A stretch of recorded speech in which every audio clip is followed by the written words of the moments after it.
Que se passe-t-il à l'Est, notamment précisément à Béni, mesdames et messieurs? Nous avons vu des images qui circulent parce qu'avec nos téléphones Android, on se partage des images, que ce soit de fake news, que ce soit de vérité, de réalité. Ben, on ne se lasse pas de se partager toutes ces images qui ne sont pas belles à voir. Non, non, non, ça fait tellement mal. Si c'est vraiment la vérité, ça fait tellement, tellement mal de voir que ces enfants qui n'ont rien fait, pardon, mais qui sont massacrés comme ça. Il y a les parents qui sont tués, il y a les gens, des pertes en vie humaine, mesdames et messieurs.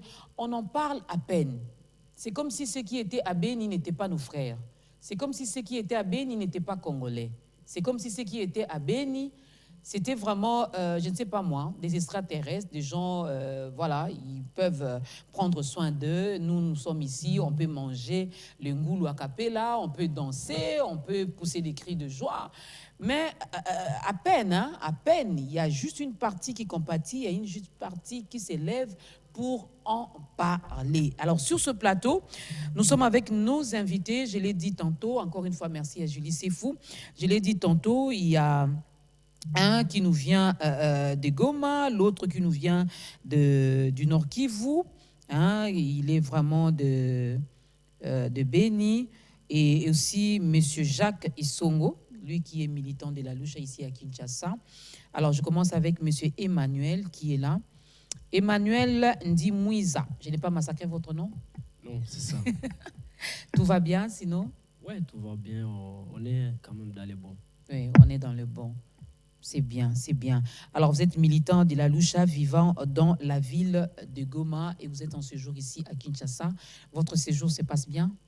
Oui, comme vous le dites, je suis militant de la Lucha. Je suis un citoyen congolais.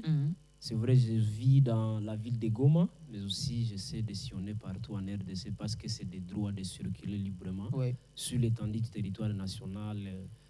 C'est garanti par des lois, des textes, la Constitution. Et il y a aussi des institutions, il y a aussi des gens, des autorités qui sont habilités à nous protéger pour circuler. Et quand je suis à Kinshasa, je suis tellement ravi parce que je suis dans ma capitale. Vous vous sentez à l'aise? On est à l'aise parce chez que c'est toujours le territoire national et on est à l'aise. C'est bien. Tout se passe bien. Oui, on rencontre des amis, on rencontre des autorités et on essaie aussi quand même de plaider par rapport à tout ce qui se passe. On va en arriver là. Il y a également le docteur Jacques Isongo, militant de la Lucha Kinshasa. Bienvenue à vous, Monsieur Jacques. Merci beaucoup, madame. C'est pour nous un réel plaisir d'être une fois de plus sur votre plateau.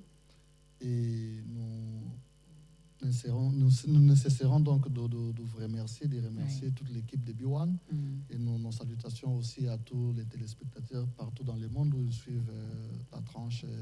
On est ensemble. On est ensemble et B1 TV. Et merci beaucoup à vous pour tout ce que vous êtes en train de faire. Vraiment, que Dieu se souvienne de vous. Merci beaucoup. Et il y a M. Esaïe Liko, militant de la Lucha également, béni au Nord Kivu, également en séjour à Kinshasa. Bon séjour. Merci, madame. Ça se passe bien? Bon, au rythme de ce qui se passe chez nous, il y a des enfants qui ne vont plus à l'école. Oui. Il y a des mamans qui sont éventrées matin, midi et soir. Et je pense que ce n'était pas de cette manière qu'on allait vivre. Alors, pour moi, ça ne va pas. Personne ne les souhaite, en tout cas personne, surtout les enfants. Aucun enfant ne souhaite de venir et pour ne pas vivre.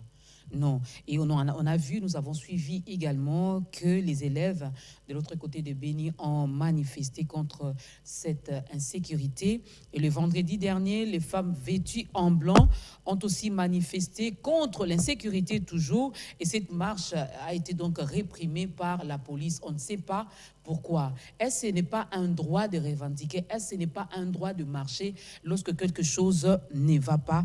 On va en parler. Et de l'autre côté du secteur opérationnel Sokola 1, Grand Nord, nous avons entendu les autorités qui appelaient aux parents d'aller donc récupérer leurs enfants à la mairie. Ça fait mal de voir, même les petits-enfants en ont marre. Ils ont dit non, non, trop, c'est trop. Ils ont droit à la vie. Il ne faut pas faire comme Jean Goubal avait chanté Toyiba Bango Bomouanate. Toyiba Bango Bomouanate. Alors, je commence avec monsieur Monsieur Esaïe Liko, comme nous avions dit, vous habitez Béni, vous êtes en séjour à Kinshasa et ces séjours arrivent déjà à sa fin. Alors, qu'est-ce que vous pouvez nous dire par rapport à ce qui se passe réellement chez nous, chez vous, chez nous tous à Béni? Merci, madame. Je suis en train de saluer la population de Béni qui est en train de traverser le moment le plus difficile de son histoire. Aussi remercier la télévision B1 de nous avoir accordé cet espace d'amener haut la voix de cette population qui souffre. Le 15 octobre de cette année, il fera exactement 8 ans depuis que la région de Béni est à son. 8 ans. 8 ans exactement que la population de Béni est en train de traverser les moments les plus critiques de son histoire. C'était en 2014 qu'on a vu pour la première fois les gens être égorgés dans le village de Maïmoya, où les ADF, des personnes, ils étaient à l'époque non identifiés et les matés, du coup, on a vu déjà égorgés par des machettes, de DH, des femmes éventrées, les enfants pilés. C'était vraiment quelque chose de nouveau qui est arrivé dans cette région. Après, on a vu ces phénomènes tués, on peut que les massacres ne se passaient plus seulement à la Eringeti, Mandima. Aujourd'hui, ils sont allés jusque dans le secteur de Rwenzori, où la commune de Mutwanga avait été dernièrement attaquée. On a vu toute la population qui vivait se déplacer jusque dans la ville. À Boulongo, le mois passé, on a vu les ADF faire incursion dans cette commune aussi rurale et ils ont tué une vingtaine de citoyens, parmi lesquels il y avait des amis directs, amis proches à moi. Il y en a aussi des militants, un militant de la lutte qu'on a perdu dans ces histoires. C'est horrible.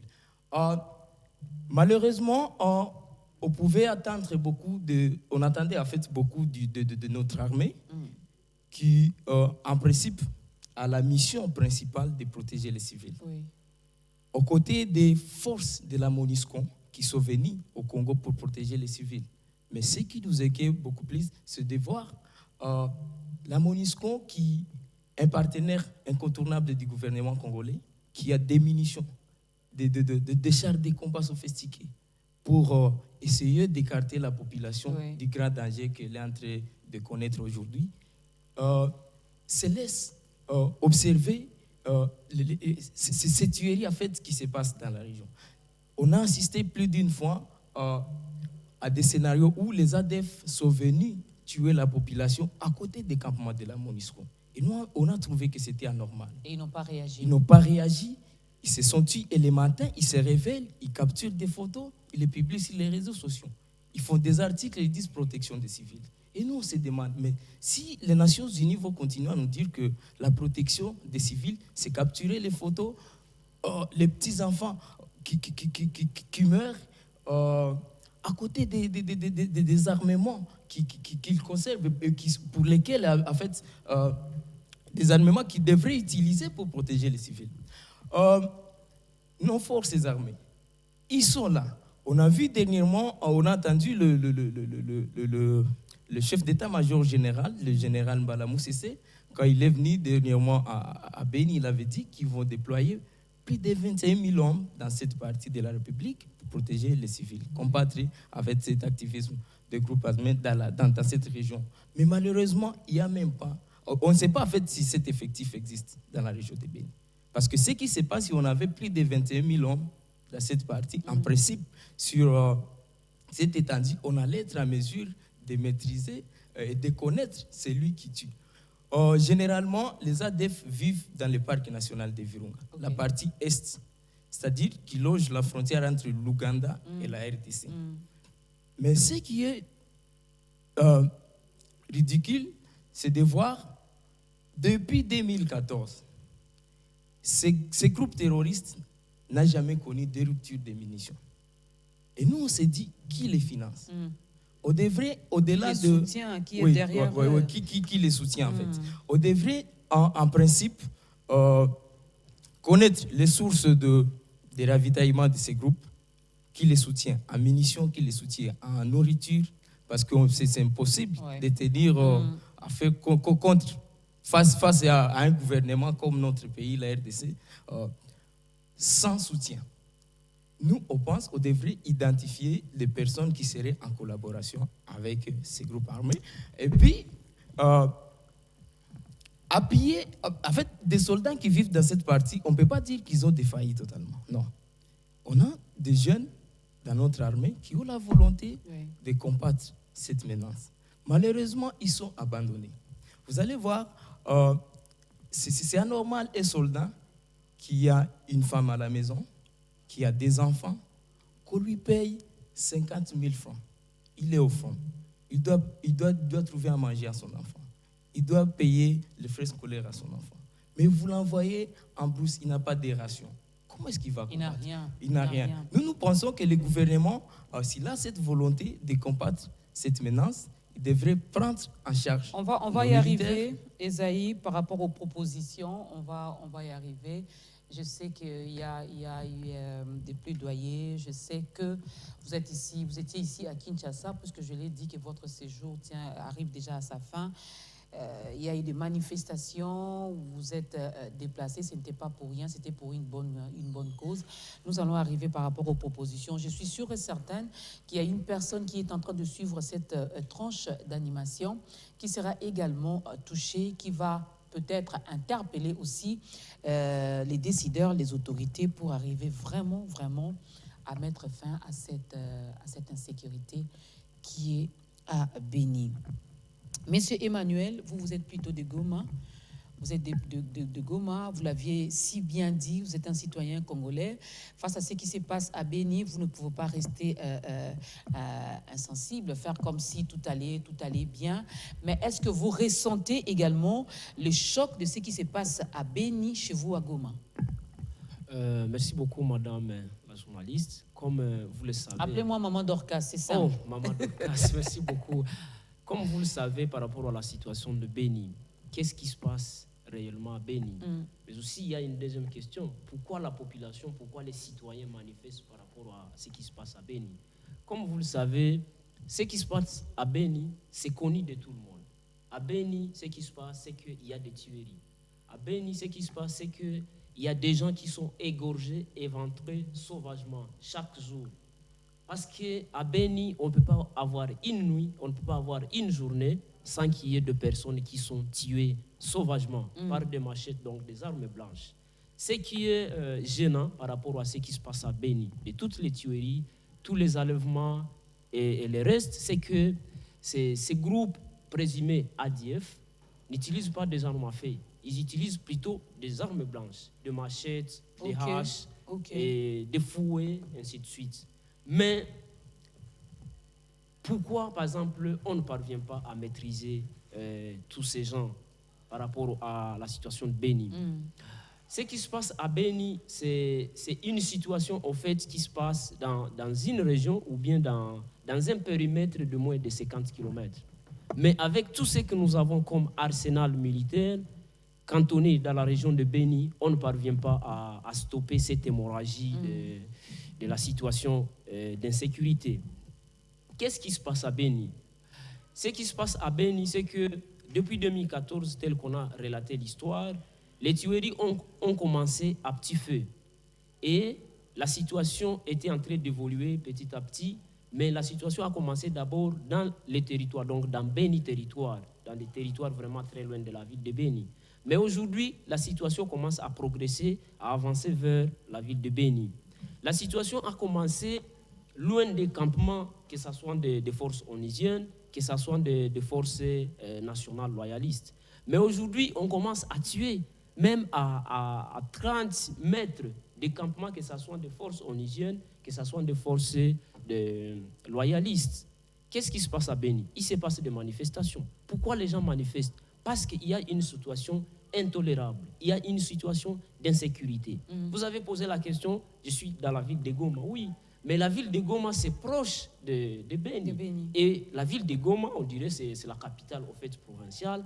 Et on est censé connaître ce qui se passe dans les périphéries et de partout. Et surtout, c'est la vie des hommes, c'est la vie des humains qui est au fait en danger.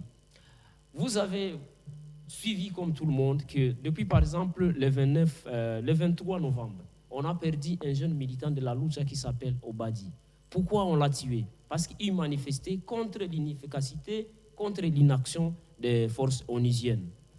En date du 21 mai 2020, on a perdu un autre jeune, Freddy Kambale. Pourquoi on l'a tué? Parce qu'il manifestait contre toujours l'inefficacité, l'inaction des forces onusiennes. Ces forces onusiennes sont arrivées depuis 1999. Madame Dorcas. De 1999 en 2000, ces forces onusiennes cantonnées dans cette région de Béni avec comme mission protection des civils, mais aussi mettre fin à l'activisme des groupes rebelles qui se trouvent sur l'étendue du territoire national.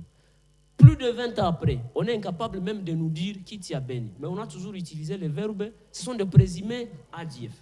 Mais on n'a jamais arrêté quelqu'un et dire exactement c'est bien lui, ADF, c'est bien lui qui tient. Et chaque fois qu'on arrête de présumer ADF, un mois après, ils sont libérés. Ils vont où? Toujours dans la communauté. Pourquoi? Et là, ils continuent encore à massacrer. Ils continuent à tuer. Pourquoi on ne parvient pas, par exemple, à nous dire clairement qui tue à Béni? Nous, notre mission, c'est quoi? C'est vraiment d'alerter, mais aussi de ne pas se prendre en charge. Sinon, si on se prend en charge, on risque de commettre des gaffes. En avril 2021, qu'est-ce qui s'est passé? Il y a toujours la situation qui n'a pas changé par rapport à l'insécurité, aux tueries, aux massacres, à l'enlèvement dans les territoires de Béni. En cette date-là, qu'est-ce qui... il y a bien sûr la persistance de l'insécurité, il y a des tueries et j'en passe. Il y a la MONUSCO aussi qui ne veut pas combattre par rapport à leurs engagements. Il y a la MONUSCO qui ne veut pas vraiment être très active, très engagée par rapport aux missions investies. Ils sont venus ici pas en termes de touristes, ils sont venus avec des missions bien déterminées. Combattre l'activisme des groupes armés, protéger les civils. Mais dites-moi un peu, comment on peut tuer les civils à 30 mètres de votre campement?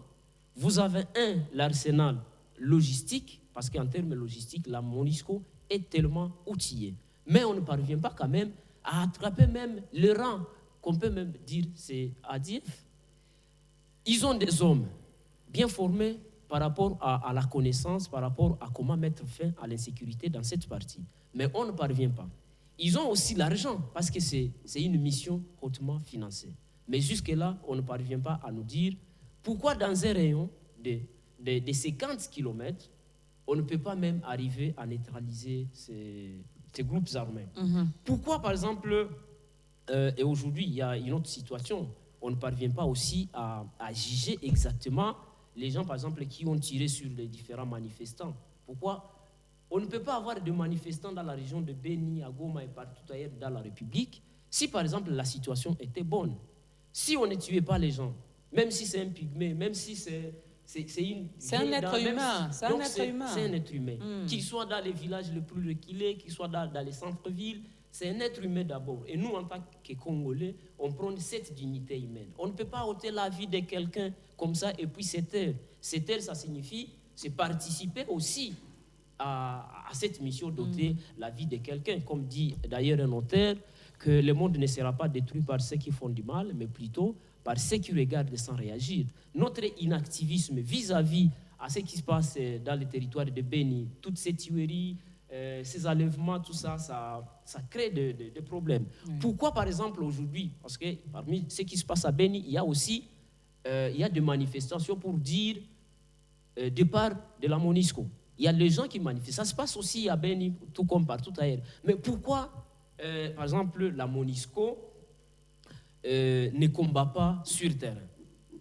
Il y a des réponses claires. La MONUSCO ne combat pas sur terrain parce que, elle a peur d'abord de s'engager, de prendre le risque sur un terrain très dangereux, très risquant. La deuxième des choses, c'est qu'il y a des blocages aussi militaires, surtout de Kinshasa. Donc, quand nous parlons Kinshasa, ça signifie que c'est Kinshasa qui prend des décisions. Donc, il y a des blocages militaires. Pourquoi? Parce qu'il y a beaucoup d'officiers qui sont engagés sur le terrain, mais qui sont devenus des affairistes. Ils sont engagés, par exemple, dans les trafics de cacao, des mineurs et même des munitions.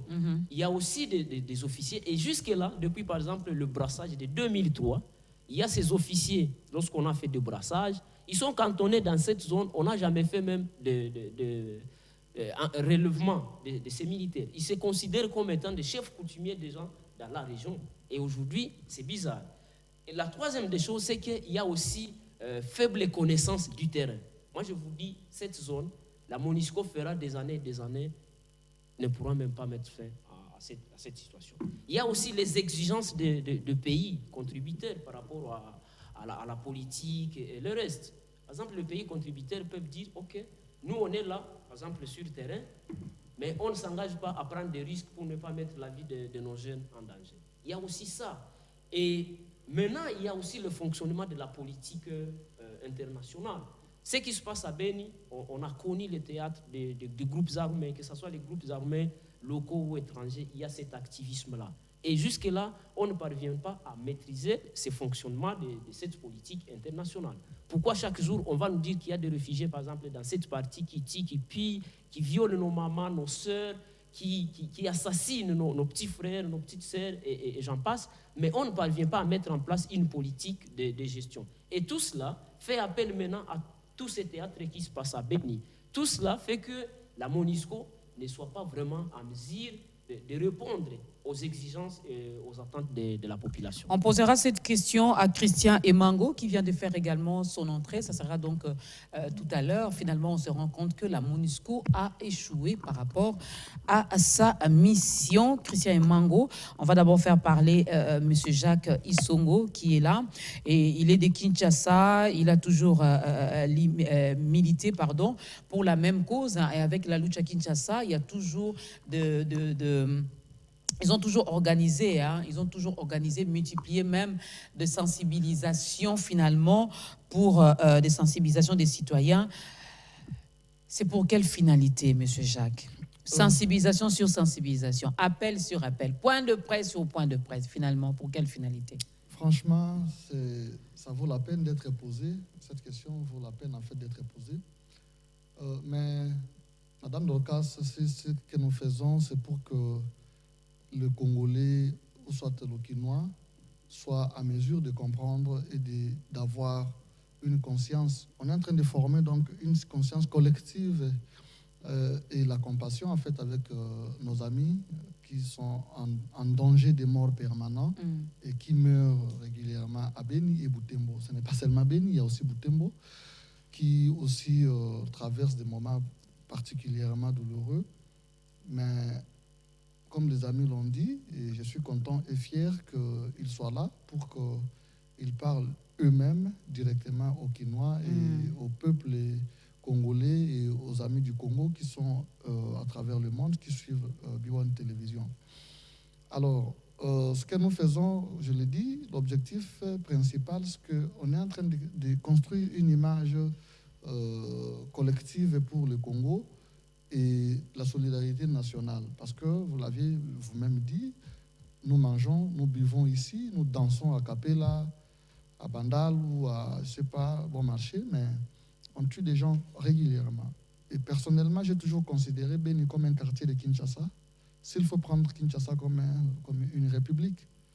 On ne peut pas aller danser à Maluku, ce n'est pas en Sélé, pendant que vers Malueka, on tue, on massacre des gens par dizaines le jour. Ça ne se fera pas. À Kinshasa, on voit un accident routier qui peut emporter 10 personnes, ça donne les mois.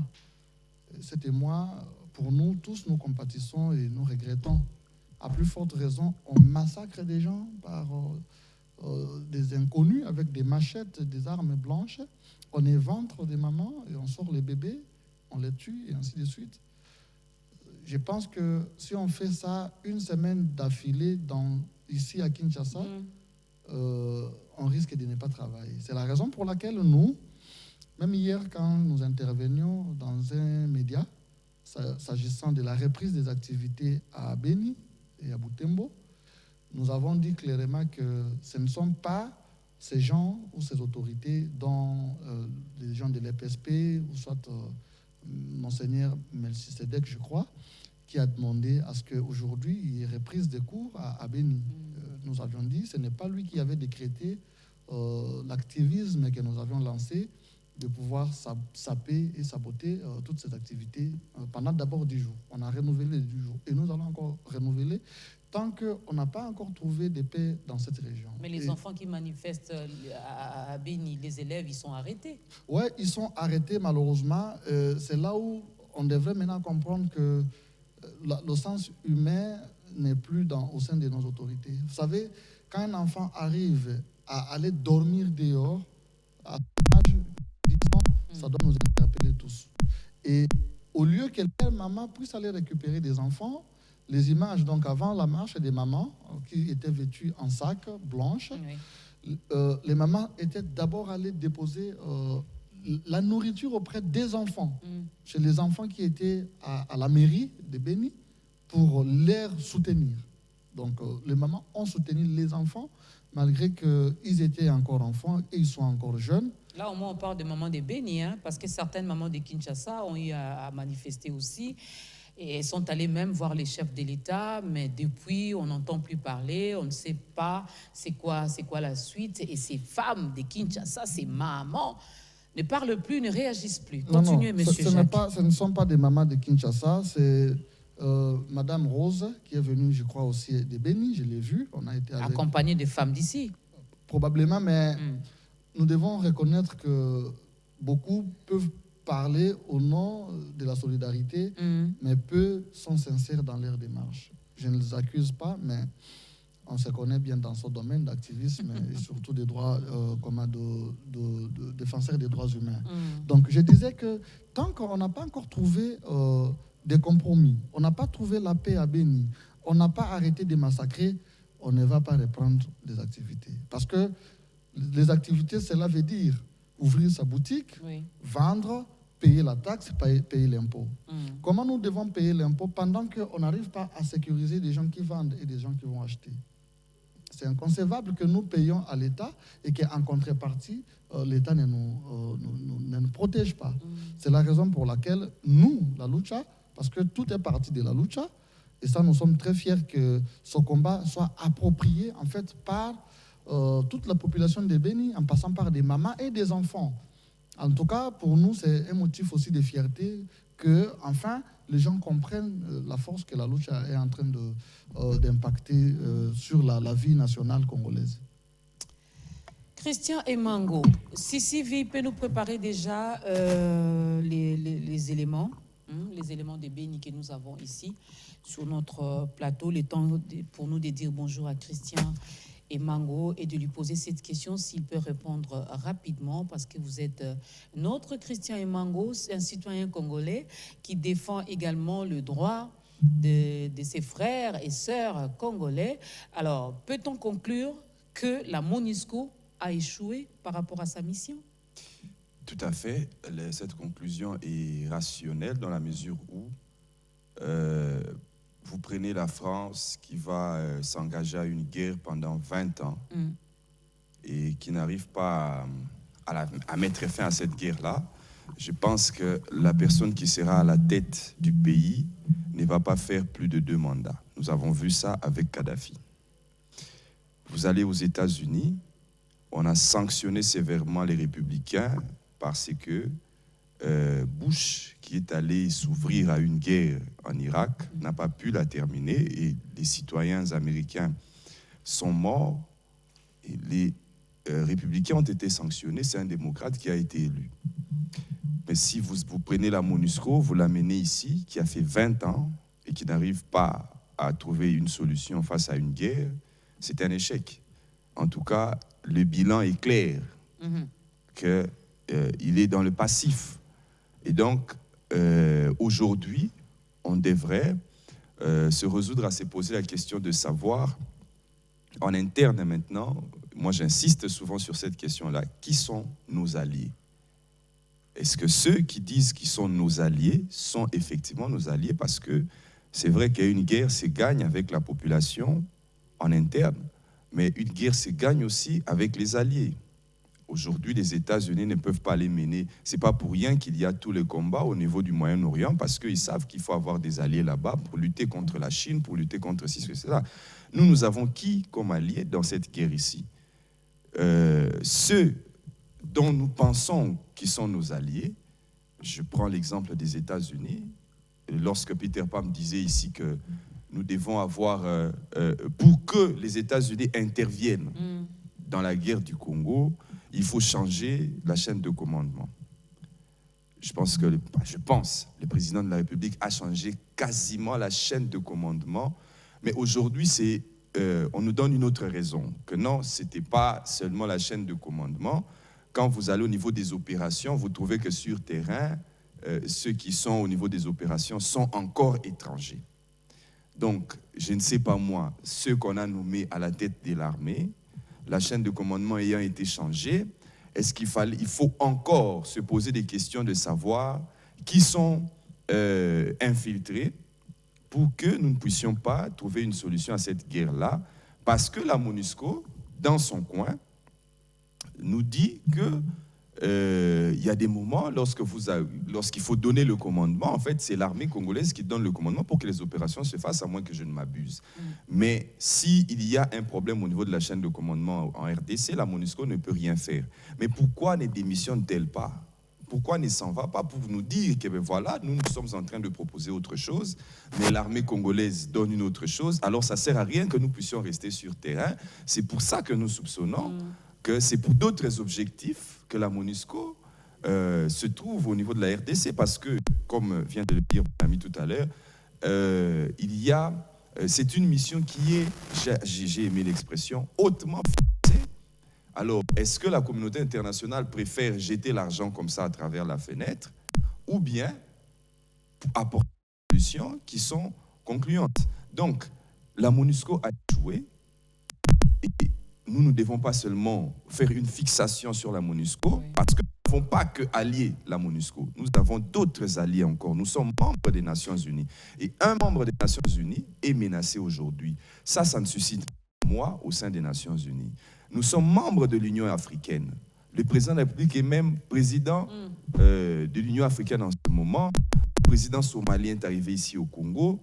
C'est pour parler de la situation en Somalie, mais on ne sent pas que la situation du Congo, il y a des gens qui meurent tous les jours, mais on ne sent pas que nos alliés s'activent effectivement pour pouvoir trouver des solutions ensemble avec nous. Donc, il y a lieu d'interpeller ici les politiques. Nous ne savons plus qu'est-ce que nous pouvons dire de nos politiques ici, parce que ça fait mal au cœur. En venant même en route, j'ai suivi un monsieur qui est passé aussi dans une émission qui a quasiment le même sujet que nous aujourd'hui, et qui dit comment il a vu sa femme, ses enfants être décapités sous ses yeux pendant que lui, il était caché dans la brousse. Ils faisaient route ensemble, il a réussi à s'échapper. Alors, il raconte ça quand même. Moi, je ne sais pas si j'étais à sa place, si j'aurais même le courage de le raconter. Donc, il faut qu'on puisse prendre une décision. Moi, je pense que ceux qui sont nos alliés actuellement n'en sont pas. Ne le sont pas en réalité. Nous devons revoir notre stratégie. Nous devons voir au niveau de la chaîne de commandement. Ceux qui nous ont dit de changer la chaîne de commandement, nous l'avons déjà fait, mais nous ne voyons pas l'appui de leur côté. Alors, il faut qu'il y ait d'autres stratégies qui puissent être mises en place. C'est bien de parler des alliés, on va prendre la pub, c'est bien de parler des alliés, c'est bien, mais lorsque vous-même aussi, tout à l'heure, tu as même évoqué, par rapport à nos politiques, on ne sait même plus quoi dire de nos politiques. Déjà, le président avait promis de s'installer à Béni. Ça sera la question que vous allez répondre justement après la pub. Il avait promis de s'installer à Béni. Il l'a encore répété. Il vient d'ailleurs de prendre une décision vraiment radicale, d'éradiquer l'insécurité de l'autre côté de Béni, de Butembo, et j'en passe. Alors, vous allez répondre par rapport à cette décision. Alors, j'avais posé une question avant cette pause. Vous avez 1 minute chacun pour répondre à cette question. Les garants de la nation nous avaient fait la promesse d'aller s'installer à Béni. Il venait encore de le répéter. Il a même pris, lui-même il a dit, il vient de prendre une décision radicale d'éradiquer l'insécurité de l'autre côté de Béni. Votre réaction par rapport à cette promesse? Le président de la République, à mon avis, il n'a pas à la population de Béni. Il en a plutôt fait autant. Parce que des passages, dernièrement à Béni, il nous avait dit qu'il était prêt à mourir pour la paix à l'Est. Et on s'est dit, quand est-ce qu'il sera maintenant prêt à venir mourir avec nous? C'est pour ça qu'on pense que s'il était vraiment conscient de ses promesses, il allait se rendre à Béni, aller écouter les cris de détresse de ses enfants qui passent nuit dehors, essayer de sauver l'avenir de ces pays. Parce que c'est l'avenir de notre pays qui est en danger. Quand on voit des enfants qui ne vont plus à l'école, qui veulent rencontrer le président de la République, parce que c'est lui le responsable, en principe, de tout ce qui se passe au pays. Et il revient à lui-même de prendre des mesures pour pouvoir trouver la solution. Nous pensons que ses conseillers ou ses proches sont en train de nous suivre. Ils vont ensuite lui transmettre ces messages de la population. Il doit se rendre dans l'urgence à Béni, aller voir exactement ce qui se passe. S'il est humain, il va comprendre la douleur de cette population et pourra trouver des solutions. Oui, en tant que père, c'est ce qu'il doit faire. Oui, Emmanuel. Du président de la République, tel que je disais, il a déjà fait autant, il a déjà fait plusieurs. Et je disais, je le félicite parce qu'il a pu réaliser quand même une promesse, c'est de voyager partout dans le monde. Et aujourd'hui, pendant que nous parlons, il sera en France, je crois. Il est déjà en France, vous voyez. Mais depuis qu'on a commencé à massacrer les populations à l'est de la RDC, parce que ce n'est pas seulement à Béni, que ce soit à Béni, à Butembo, à Oicha, à Bouankene, que ce soit dans les hauts plateaux de Minembwe, tout ça, on a pu massacrer les gens, mais on n'a jamais même décrété une journée de deuil national pour compatir avec cette population de l'Est. Et pour moi, si on ne parvient pas, par exemple, à compatir avec cette population qui est endeuillée chaque jour, ça prouve dans les chefs des autorités qu'exactement, il y a une partie au fait du pays qui n'attire pas leur attention. Pourtant, il avait promis, il avait prêté même serment disant qu'il va protéger l'intégrité nationale. Ces promesses ou ces discours interminables ne vont donc pas aider le pays à aller de l'avant, que ce soit sur le plan sécuritaire, que ce soit sur le plan économique, social et ainsi de suite, dès lors qu'on ne s'y met pas au travail. S'il y avait un conseil à donner au président, c'est qu'il ne parle plus, qu'il se taise et qu'il fasse un effort que ses actes puissent parler à sa place. À sa place. Christian Emango. La promesse de se déplacer pour l'Est du pays, et il n'y a pas que l'Est. Je puis vous dire aussi qu'au Kasaï, il y a 2 plénières du Sénat passées. Je crois qu'il y a un sénateur, si ma mémoire est bonne, je crois que c'était Évariste Bouchab, qui faisait une motion d'information sur des massacres qui venaient de se passer là-bas, une vingtaine de personnes. L'Ituri, certes, c'est aussi le côté Est. Donc, il n'y a pas... Et nous savons ce qui s'est passé juste au début du mandat de Félix Tshisekedi avec les Bakatakatanga dans le Lualaba, le grand Katanga. Donc, les massacres, ça se passe partout dans le pays. Le chef de l'État pourrait bien se déplacer dans tous ces endroits-là. Je ne sais pas s'il a déjà réussi à atterrir dans les 26 provinces depuis qu'il est déjà chef de l'État, mais non. La réponse, nous la connaissons. Il faut effectivement qu'il fasse ces mouvements-là. Mais il n'y a pas que ça. Un peu plus de ce qui a attendu le président de la République, en union et uni. Et donc, il peut ne pas se déplacer quelque part. D'ailleurs, ils sont arrivés sur place. Comment une image forte.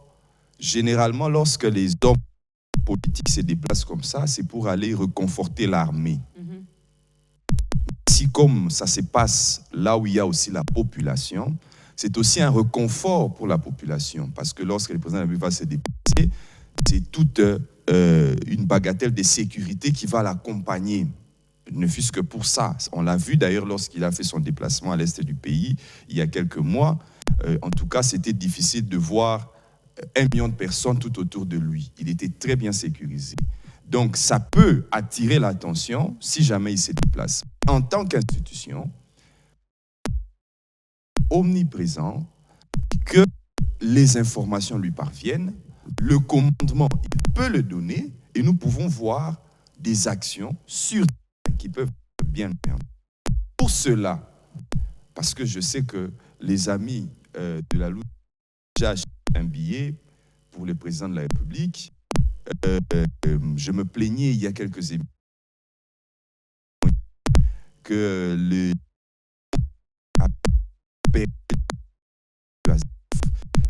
ils pouvaient beau crier, mais depuis que Félix Tshisekedi était là, c'est comme si on ne les écoutait pas. Maintenant, les actions sont rentrées et moi, je dois féliciter particulièrement les mouvements citoyens, Lucha, Filimbi, etc., parce que ça interpelle. Ça interpelle, mais moi, ce que je dirais au président de la République, c'est que, promesse ou pas promesse, il faut qu'on sache que l'institution, président de la République, est partout dans le pays. L'institution gouvernement, l'institution parlement et les institutions provinciales. D'ailleurs, l'autorité provinciale est le représentant du président de la République en province. Donc, tout ça, ce sont des informations qui lui parviennent. Il peut arriver sur terrain, il n'est pas militaire, il n'a jamais fait l'armée, mais il a des conseillers, comme vient de le dire mon ami tout à l'heure ici, il a des conseillers qui savent lui dire, il y a des généraux qui savent lui dire que telle direction est la bonne et telle autre n'est pas la bonne, mais c'est ça qui est le plus important, les actions, nous les attendons, qu'il y aille ou qu'il n'y aille pas. Est-ce que le sommet France-Afrique, l'expression en tout cas dérange, choque, mais est-ce que le président de la République, en allant en France, depuis hier soir qu'il a décollé, est-ce que depuis qu'il est en France maintenant, est-ce qu'il peut dire clairement à Emmanuel Macron que vous n'êtes pas nos alliés et puisque vous ne l'êtes pas, nous allons chercher d'autres alliés pour finir la guerre de l'Est. Est-ce qu'il peut avoir le courage de dire ça à ces chefs d'État-là? Parce que si tel n'est pas le cas, alors ce ne sont pas nos alliés. Nous devons faire notre guerre seuls ici, avec d'autres puissances internationales. Voilà, il y a déjà des images qui sont en train de passer. Esaïe, Emmanuel, expliquez-nous brièvement, avant de parler de ces plans d'action qui est déjà en gestation. Là, nous sommes à Béni. Exactement, nous sommes à Béni. Là, ce sont les manifestations organisées à l'appel de notre mouvement citoyen, la Lucha, où il y a eu, en ce jour-là, incursion des ADF au niveau de Kilia. Kilia, c'est un village situé sur l'axe routier Béni-Kassindi. À côté, ici, il y a des villages. Exactement. Non, là, ce sont des images ça, c'est encore... des manifestations dans la ville de Béni. Donc, ce jour-là, les ADF avaient tué la population au village de Kilia. Après ces forfaits, ils ont incendié des véhicules. Les chauffeurs et les passagers qui étaient dedans, ils ont été calcinés tous. Et c'est de cela qu'il y a eu la colère dans les chefs de la population qui s'est lassée dans la rue. Et à partir de ces soulèvements, il y a eu des manifestations qui sont parties de partout, de toutes les communes, pour se rendre devant les campements de la MONUSCO, essayer de leur... Parce que les forfaits étaient commis à côté de la base, d'une base de la MONUSCO, située après la rivière Semoliki, sur l'axe routier toujours Béni-Kassindi. Alors la MONUSCO, ce jour-là, avait capturé en fait des photos et les balancé sur les réseaux sociaux. Ils sont arrivés là-bas lorsque les véhicules commençaient à prendre feu, mais ils n'ont pas même tiré les gens de ces feux. Donc pour nous, on a considéré cet acte de mépris qui ne devrait pas venir d'une force qui a une mission principale de protéger les civils. Monsieur Jacques, un commentaire? Oui, mais les images, j'attendais que Esaïe puisse nous expliquer clairement les images, mais il est revenu sur l'historique qu'il avait déjà donné. Mais en fait, sur les images, on a vu que c'est mélangé. Oui. Il y avait les images de Goma, comme ici par exemple, nous sommes à Beni. Mais vous avancez un tout petit peu, il y aura des images de Goma. Là où il y avait la dame sur la chaise roulante. Non. La chaise roulante, c'est notre ami, le militant de Beni. Oui, c'est Sankara. Il s'appelle Sankara, notre militant de Goma. Donc, ces images-là de la chaise roulante, c'est à Goma pour les mêmes motifs. Voilà, donc pour les mêmes motifs. Et ici, c'est la répression et les échanges de bateaux avec la police.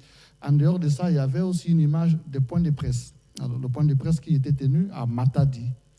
Ça fait cela 2 ou 3 semaines, où la lucha Matadi avait aussi essayé de communiquer avec la presse de là-bas et pour atteindre aussi la population directement de l'ouest de la RDC.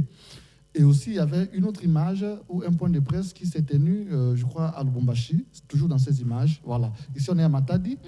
C'est notre ami Maïs. Là, je crois qu'il était en train d'expliquer aux journalistes la question de savoir qui est derrière nous. Qui est derrière nous, qui finance la lucha, pourquoi nous nous acharnons contre... Qui est derrière vous? Bon, je vais répondre comme lui.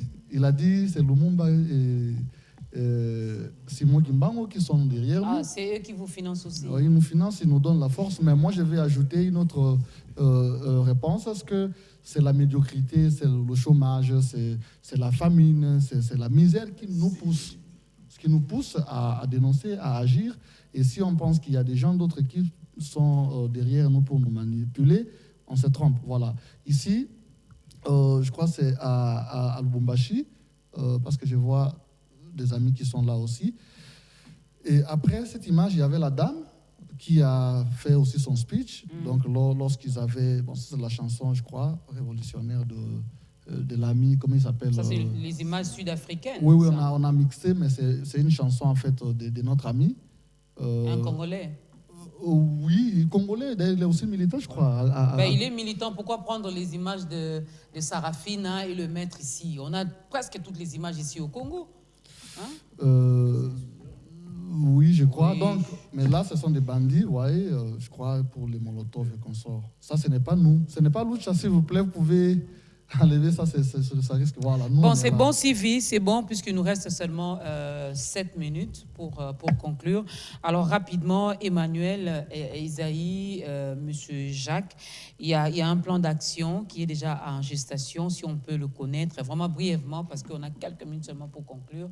C'est quoi ces plans d'action et quels sont les moyens que vous avez finalement pour réaliser ces plans? Je commence avec Emmanuel. Merci beaucoup, Madame Dorcas, par rapport à cette préoccupation du plan d'action. Le plan d'action que nous avons, en fait, c'est un plan sur le plan général. Et notre plan d'action, comme vous avez vu d'ailleurs dans la vidéo, c'est qu'il y a des calicots que vous avez vus. Un calicot qui est beaucoup plus sensibilisateur, un calicot qui montre les images de toutes les tueries, des atrocités de Beni. Et ces calicots-là, c'est dans le cadre de créer cette conscience collective, dans le cadre de restaurer l'histoire même du pays, dans le cadre de dire, si on tient à Beni, donc c'est à Matadi aussi qu'on a tué. Si on tient à Kinshasa, c'est Lubumbashi qui est touché. Donc nous sommes en train de créer cette conscience collective. C'est pourquoi notre plan d'action national consiste à sensibiliser tous les Congolais de tous les secteurs, que ce soit les enseignants, que ce soit les politiques, donc politique, opposition comme majorité, société civile, que ce soit les acteurs économiques, que ce soit les motards, les taximens, donc tous les Congolais dans tous les secteurs, pour arriver à comprendre que même si c'est un motard qui a été tué, c'est un citoyen congolais qui est tué. Donc ça doit interpeller l'acteur politique. Si c'est une maman, par exemple, qu'on a tuée qui partait au champ, ça signifie même le président de la République doit être étiqueté. Donc notre plan d'action national reprend tous ces aspects dans tous les secteurs pour arriver à conscientiser les Congolais, à prendre conscience qu'il y a une partie de nous, il y a une partie du Congo qui est en train de vivre le moment le plus difficile. comment concrétiser ce plan d'action national? Notre plan d'action national, d'ailleurs, répond même à cette question de dire qui vous finance, avez-vous des moyens? C'est vrai, nous avons des moyens. Le premier moyen, ce sont d'abord les ressources humaines. On a des jeunes, on a des citoyens congolais. Mais comment matérialiser ce plan dans ces secteurs? C'est de rendre ces citoyens congolais conscients qu'il y a un problème qui se passe au pays. Comment les rendre conscients? À travers des sensibilisations. Comme aujourd'hui, vous venez de nous aider avec l'espace médiatique. Est-ce que ça vous a coûté, ou bien on vous a donné autant d'argent pour nous permettre de parler aux Congolais sur ce qui se passe dans la région de Beni? Quand vous dites autant, ils vont croire que vous nous avez donné quelque chose. C'est ça, au fait. Donc, ils n'ont rien donné. Moi, je pense, avec cette on les fait parce que ça nous concerne et ça concerne notre nation. Exact. Avec cette conscience collective qu'on est en train de créer, il y a les chaînes médiatiques, par exemple, qui nous accordent d'espace. Il y a aussi des réseaux sociaux qu'on essaie de capitaliser. On essaie de publier, on essaie de partager à la minute. On a l'information bien fouinée, bien vérifiée. Il y a aussi des conférences partout où on passe. Nous avons ce qu'on appelle 1 heure pour ma patrie. Et 1 heure pour ma patrie consiste à descendre dans des rues partout où il y a des sections de la lucha. On sensibilise les Congolais. On passe les messages sur l'histoire du Congo. On passe les messages sur ce que doit être un jeune, un citoyen congolais. C'est dans le cadre de l'éducation civique. Ça ne demande même pas de l'argent. Ça demande juste la disponibilité et la prise de conscience qu'il y a un problème qui se passe au pays. Il faut beaucoup plus insister sur la prise de conscience. Je suis quand même éclairée un tout petit peu. Parce que des fois, moi je reçois le message de M. Jacques sur mon WhatsApp à chaque fois qu'il y a une activité, que ce soit un point de presse, que ce soit, je ne sais pas moi, une rencontre quelque part. Je reçois toujours le message. C'est vrai, mais ces jeunes Congolais qui vivent vraiment dans les fins fonds, ces jeunes Congolais qui est à Kisantu. Je ne dis pas, moi j'ai vécu à Kisantu, j'ai étudié là-bas. Je ne dis pas que les gens de Kisantu ne parlent pas français, mais il y a des jeunes qui sont jusque à nos jours analphabètes, ils savent ni lire ni écrire. Alors, est-ce qu'eux, ils sont au courant de ce qui se passe à l'est de la République démocratique du Congo? Comment vous faites pour atteindre toute cette jeunesse? Rapidement, M. Jacques. Rapidement, effectivement, au début, la lucha, s'il faut remonter au début, c'était les jeunes, les étudiants qui sont aujourd'hui, qui ont grandi. Mais nous avons résolu le problème en proposant à ce que nos enseignements, par exemple à la luchologie, donc l'idéologie de la lucha, puissent être donnés dans des langues locales. Okay. Donc à chaque ville ou section qui parle, par exemple le Kikongo, on va commencer à enseigner en Kikongo, c'est important. Deuxièmement, vous allez remarquer par exemple la page Facebook de Kinshasa, de la lucha Kinshasa, commence à écrire en lingala pour que tout le monde puisse avoir la possibilité de lire. Nous participons dans des émissions télé, radio, où on parle le lingala, par exemple ici à Kinshasa. Ça s'est fait aussi dans d'autres villes avec des langues spécifiques. Mais au-delà de ça, il a été... donc lorsque nous nous déployons dans des milieux publics ou dans des rencontres, on était à Victoire, on était à Willery, on était au rond-point Ngaba, là on sensibilisait en langue. Et curieusement, on avait même des militantes, 2 militantes qui ont parlé, l'une en Chiluba, elle a même parlé en Tetela, et l'autre a parlé en Kikongo. Okay. Donc, pour effectivement atteindre le maximum de gens. Mais nous devons reconnaître que les défis sont énormes. Nous avons demandé plusieurs fois l'autorisation ici à Kinshasa pour qu'on parle avec certaines institutions, donc certains étudiants de certaines universités, mais on ne nous accorde pas encore cette chance de pouvoir échanger directement avec les jeunes. L'objectif, ce n'est pas de les mettre tous dans les rangs de la lucha, mais d'abord de les éveiller, de faire comprendre pourquoi d'abord nous militons et pourquoi ils devaient se comporter comme un bon citoyen. Oui. On ne peut pas aujourd'hui lutter contre la corruption, par exemple, si eux-mêmes sont vecteurs ou auteurs de la corruption pendant qu'ils sont en train d'étudier. Quand ils vont finir, ils vont se lancer dans cette corruption continuelle, peu importe les positions. Et ça ira de génération en génération. Justement. Comment faire pour contacter la lucha Kinshasa, Goma, Beni? Rapidement. Pour la lucha Goma. Ouais, par rapport à cette préoccupation, en fait, on a des numéros de téléphone. C'est question, par exemple, de disponibiliser nos numéros sur nos canaux de communication, que ce soit sur Facebook. Alors, passons-nous un numéro. Il y a un numéro national, par exemple, sur lequel on essaie de communiquer. Et à la minute, toutes les sections sont connectées. Okay. Je peux vous passer ces numéros. C'est les 09 74 23 33 90. Okay. Donc, si vous appelez ces numéros à la minute, toutes les sections, tous les militants de la lucha seront connectés. Il y a bien sûr d'autres numéros au niveau des sections, tout ça, mais ces numéros, c'est... Monsieur Jacques. Moi, je pense, oui, il y a effectivement, mais pour Kinshasa, le numéro, c'est le 081 72 55 007. C'est le numéro de la lucha section de Kinshasa. Section Kinshasa. Oui. Béni. Oui, le numéro de la section de Béni, c'est le 09 92 48 48 18. Voilà. J'allais dire encore Kinshasa. Alors, je conclue. Moi, j'ai dit merci Esaïe, merci Emmanuel, merci à Jacques, merci à tous les membres, à tous les militants, à toutes les militantes de la lucha, que vous soyez de Goma, de Kinshasa, du Congo central, de Bandundu, de Mbujimaï, de Kasaï, de je ne sais où. En tout cas, continuons, ne baissons pas les bras. Nous allons le faire aussi. D'ailleurs, nous le faisons à notre façon. Julie les avait reçus. Aujourd'hui, je le reçois. Biwan va continuer à en parler parce que dans la campagne Bisso, nous militons également pour la paix. Ah oui, nous sommes les artisans de la paix. Il faut que la paix règne sur toute l'étendue de la République démocratique du Congo pour que chaque Congolais vague à ses différentes occupations. N'est-ce pas? Muto alinga ovananganda. Na otanga communauté. Avananganda ne calmement. O palinga kutanga. Atanga calmement. O alinga lo sambo. Ake lo sambo calmement. Il ne faut pas que Kounezobeta to. Jafar, je te salue. Christian et Maman. Merci un beaucoup, dernier Maman mot. Dorcas. En tout cas, le dernier mot, d'ailleurs, vous l'avez déjà fait. Moi, tout ce que je féliciterai encore les amis de la lucha. Et je pense que ces campagnes-là vont encore instruire la population parce qu'ici au Congo, on a seulement la facilité de venir dire aux gens, si vous voulez venir à l'armée, allez vous enregistrer à tel endroit. Mais est-ce que le Congolais sait pourquoi il doit aller à l'armée? Il ne connaît pas la raison. Donc, ça va être très important de le faire et c'est un acte à encourager en tout cas. Ouais. Merci Esaïe, merci Emmanuel, merci Jacques, merci Christian, merci Dorcas.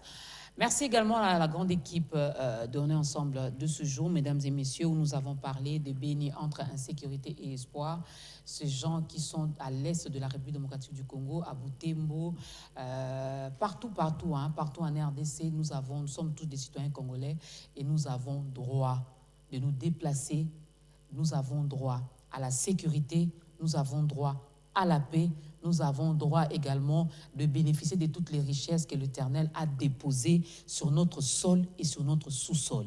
N'est-ce pas? J'espère que le chef de l'État, après la France, il va bien se préparer et préparer ses bagages pour aller à l'est de la République démocratique du Congo. La promesse est une dette. J'ai trouvé également... C'est un adage? Oui. Je l'ai trouvé aussi. Je n'ai rien inventé. Portez-vous bien.